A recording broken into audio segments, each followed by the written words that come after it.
She got nothing, not a single dollar. And standing there watching her drive away from my driveway, I felt something I hadn't felt in years. Peace. But I'm getting ahead of myself. Let me take you back to last Christmas when my son handed me an envelope across the dinner table and said, "Dad, it's just a little something. Don't make it weird. I'm 63 years old. I spent 31 years working as an electrician, early mornings, late nights, crawling through attics in July heat and crawling through crawl spaces in January cold. My knees remind me of every single job I ever took. I raised my son, Miles, alone after his mother passed when he was 11, pancreatic cancer, fast and merciless. I had no time to grieve properly because a boy needs feeding and a mortgage needs paying, and grief is a luxury when you're the only one left standing.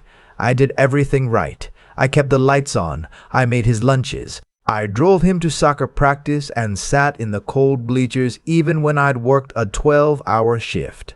When he got into college, first in our family, I took out a second mortgage on the house I'd paid down for 15 years. I didn't tell him that. I didn't want him to feel the weight of it. I just wrote the checks and said, "Focus on your studies." He graduated, got a good job in tech up in Seattle, married a woman named Simone 3 years ago. Simone is polished in a way that always made me feel like I had dirt under my fingernails at my own dinner table. Even when I didn't, she never said anything outright rude. She was too smart for that. It was subtler. A small smile when I mispronounced something. A quick glance at Miles when I told an old story she'd already heard. Little things. The kind of things that make you question yourself at 2 in the morning. But Miles loved her, and she seemed to make him happy, so I kept my mouth shut. That's what fathers do. The Christmas dinner was at their place in Seattle. New house, big kitchen, the kind with an island you could land a small plane on. Simone had decorated everything perfectly. Miles had put on weight, the good kind, the kind that comes from being comfortable and well-fed. I was glad to see it. I sat at their table and I thought, I did this. Whatever else, I did this. We ate. We laughed, mostly. Miles told stories from work. Simone talked about a renovation they were planning, adding a home office, maybe knocking out a wall. I nodded along. I noticed they had a new television, probably 80 inches, mounted above the fireplace like a shrine. I noticed the wine they opened was the kind I'd never buy for myself. I noticed all of it and said nothing. Because it's not my business what my son spends his money on. He earned it. After dinner, when the dishes were cleared and we were sitting around with coffee, Miles slid an envelope across the table to me. "Merry Christmas, Dad." I picked it up. It was thin, light. I smiled and said, "You didn't have to do anything." "Open it," Simone said. She was watching me with that particular expression of hers, pleasant, composed, like she was waiting for a reaction she'd already predicted. I opened it. Inside was a gift card, one of those Visa ones you can get at the grocery store checkout. $50. I looked at it for a moment. $50. I tried to do the math in my head, not because I'm greedy, but because I'm human. I'd spent over $400 on their gifts alone that year. I'd shipped Miles a leather jacket he'd mentioned once in passing 6 months ago. I'd gotten Simone a spa gift certificate because I'd heard her tell Miles she never had time to relax. $300. I'd driven 12 hours instead of flying because I didn't want to impose, didn't want anyone picking me up from the airport. "Thank you," I said. I put the card in my shirt pocket and picked up my coffee.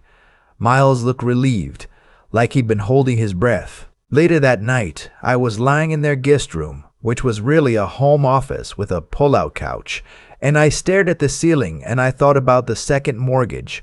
I'd finally paid it off 2 years ago, quietly, the way I'd taken it out. I hadn't told Miles. There never seemed to be a right time, and I never wanted him to feel guilty. Now I wondered if I'd made a mistake, not in paying for his education. I'd do that again without hesitation. but in keeping it secret, in letting him assume that things had always been easy for me. The next morning, I was making coffee in their kitchen when Simone came downstairs. Miles was still asleep. She poured herself a cup and leaned against the counter and said, "Miles mentioned you've been thinking about selling the house." I looked at her. "I mentioned it to him once a while back. I said the upkeep was getting harder with my knees." "You should," she said. "Honestly, a man your age alone in a 4-bedroom house, it's a lot. And the market in your area is strong right now. You'd probably clear enough to set yourself up somewhere smaller, maybe a 55-plus community." I didn't say anything right away. I just poured my coffee. "Miles worries about you," she continued. "We both do. It would be a relief to know you were somewhere with, support systems, other people your age." I looked at her over my mug. "I appreciate the concern," I said. She smiled. "Of course, we just want what's best for you." I drove home the next day, all 12 hours. I thought about a lot of things on that drive.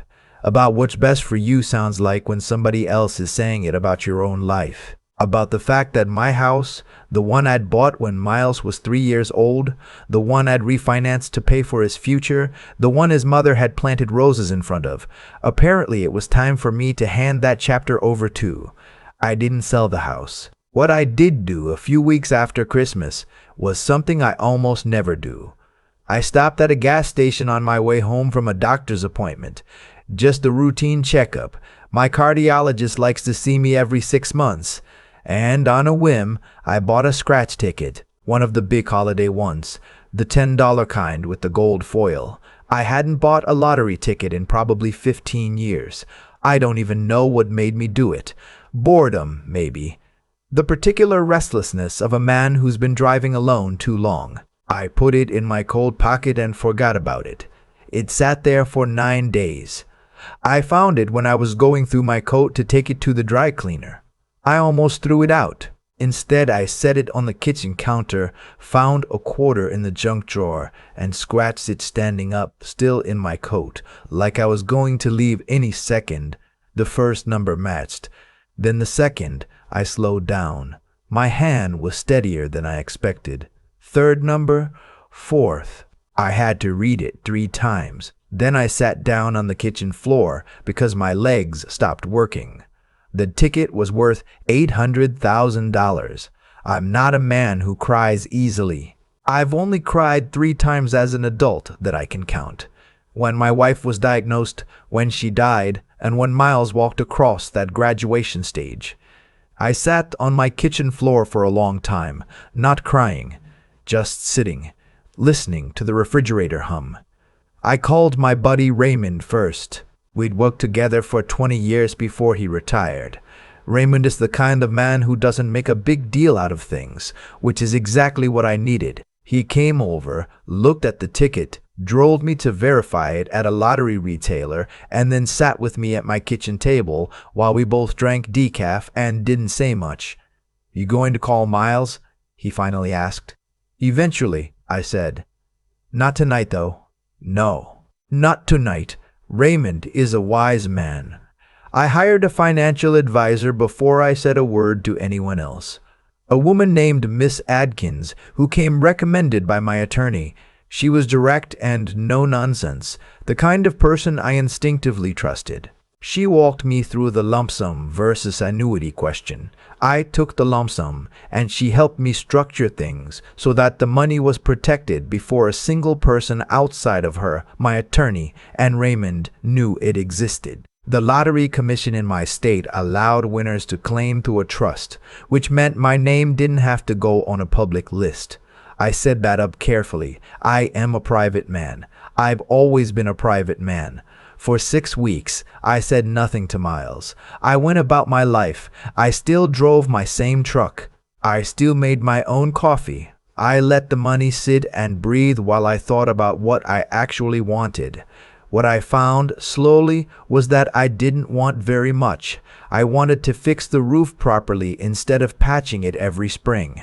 I wanted a decent used truck with functioning heat in the passenger seat because Raymond's back is bad and the vent on his side of my current truck doesn't work. I wanted to travel a little. Nothing extravagant, just some of the national parks I'd always meant to see and never made time for. I wanted to make sure I never had to be a burden on anyone, especially not my son and his wife, who had already been kind enough to envision a 55-plus community for me.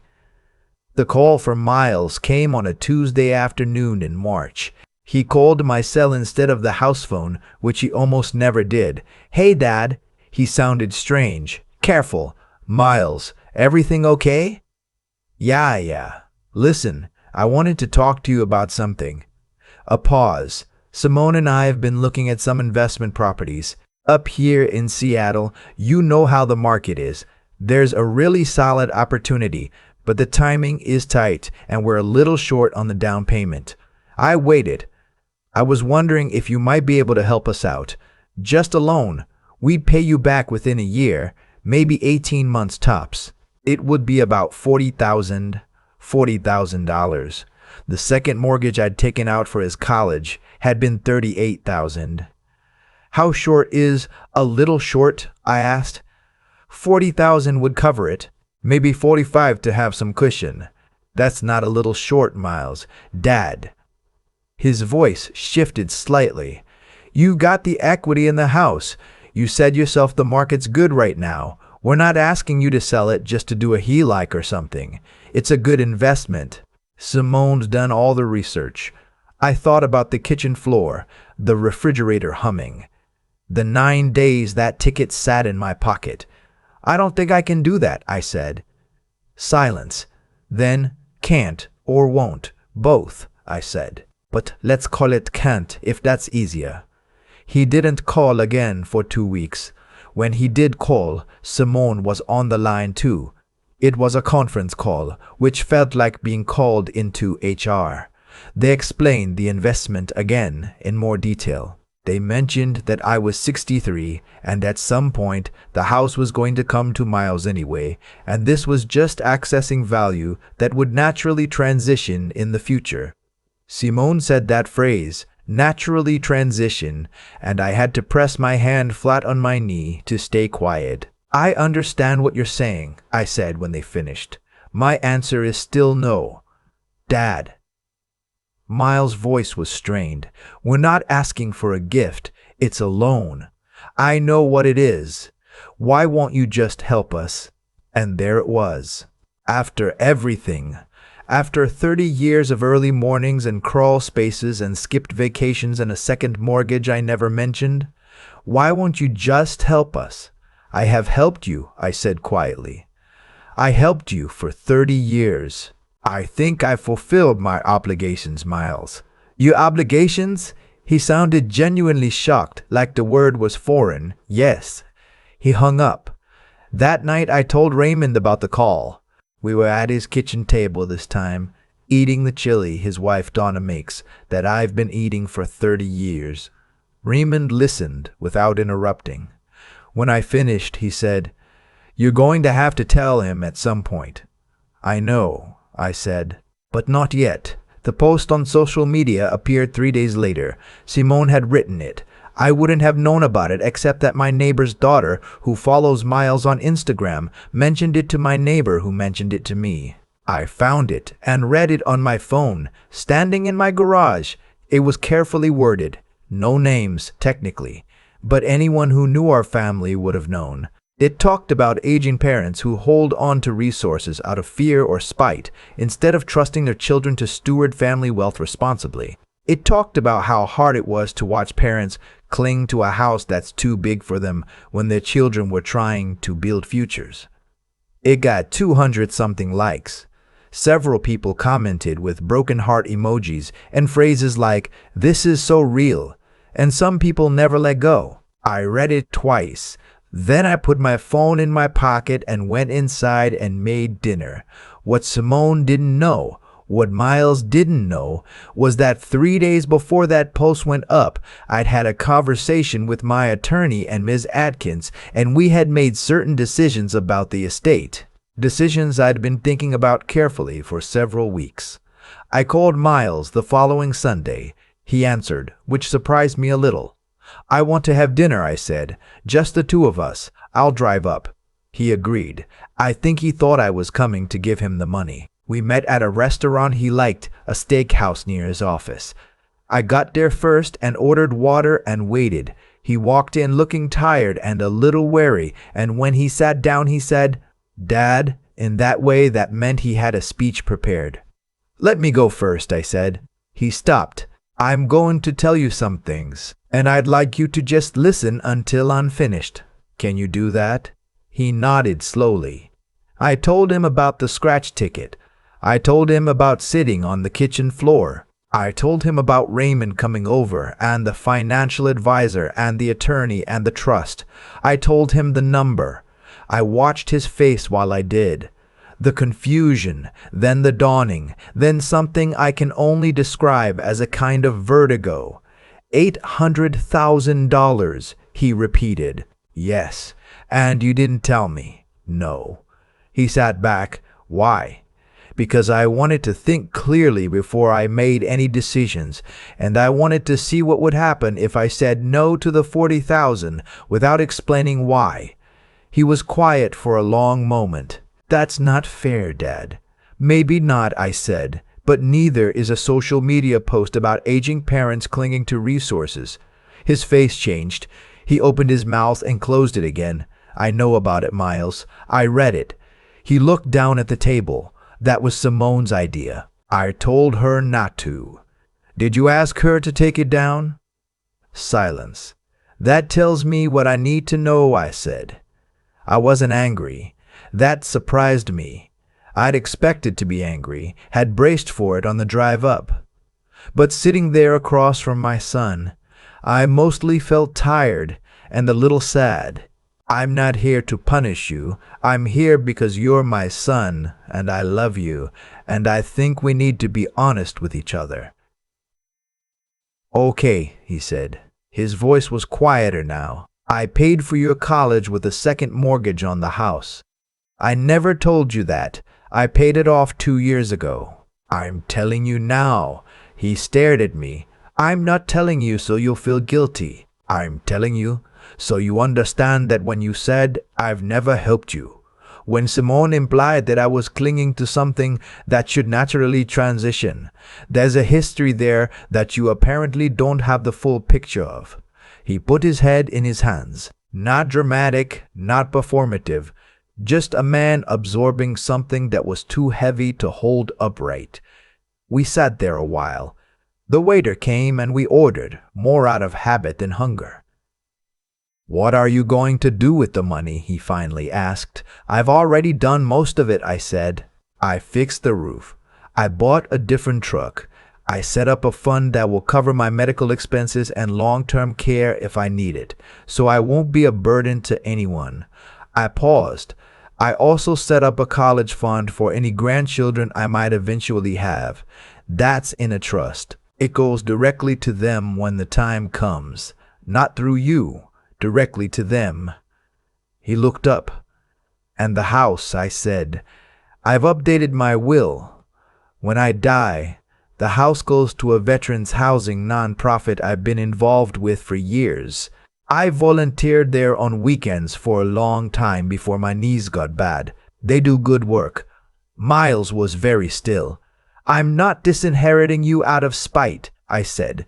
"I'm making decisions about my own life and my own assets the way I should have been empowered to do all along. You have a good income. You're going to be fine, Dad." "I'm not finished." I kept my voice level. "I love you. I will always love you. But I will not be managed. I will not be quietly shuffled toward a 55-plus community so that a house I worked for becomes available faster. I'm 63 years old and my knees hurt and I'm a widower, but I'm not diminished and I'm not going to act like I am." He was crying. I hadn't expected that either. Not sobbing. Miles has never been a sobber, but his eyes were wet, and he was pressing his lips together the way he used to when he was small and trying to hold it together. "I'm sorry," he said. "About the loan. About the post." He said. "About the loan. About the post." I should have called her out on that. "Yes," I said. "You should have. We've been under a lot of pressure and she's very." He stopped. "I know," I said, and I did, in a way. I've been watching my son navigate a dynamic for 3 years that I recognized. I didn't say that. There are some things a father knows better than to say out loud. We ate dinner. It was quiet, but not unkind. At the end, when the check came, I paid it. Old habit. Walking out to the parking lot, Miles put his hand on my shoulder. "Can I ask? The investment property. We really had done the research. It was a good opportunity." I looked at him. "Then find another way to fund it," I said. "That's what banks are for." He nodded, a small nod, almost humble. I hadn't seen that in a while. I drove home in my new truck, which has heat on both sides. Raymond was going to appreciate that come winter. That was 4 months ago. Miles and I talk on the phone most Sundays now, which is more than we talked before. Simone is present, careful. The post came down about a week after our dinner. Nobody acknowledged that. We just moved forward. I went to Arches National Park in April, drove myself, camped 2 nights, hiked what my knees would allow, which turned out to be more than I expected. I stood at Delicate Arch at sunset with about 40 other people, and not a single one of them knew anything about me or my money or my family. It was the most anonymous I'd felt in years, and it was wonderful. The house still needs painting on the south side. I'll get to it.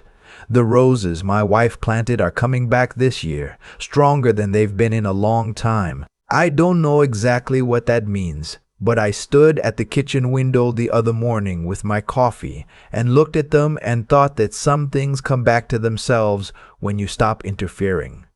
I'm not a man who believes in signs, but I keep the scratch ticket in the top drawer of my dresser under my watch. Just a reminder of the 9 days it sat in my coat pocket, of what happens when you slow down before you decide, of the fact that some gifts look worthless until they don't.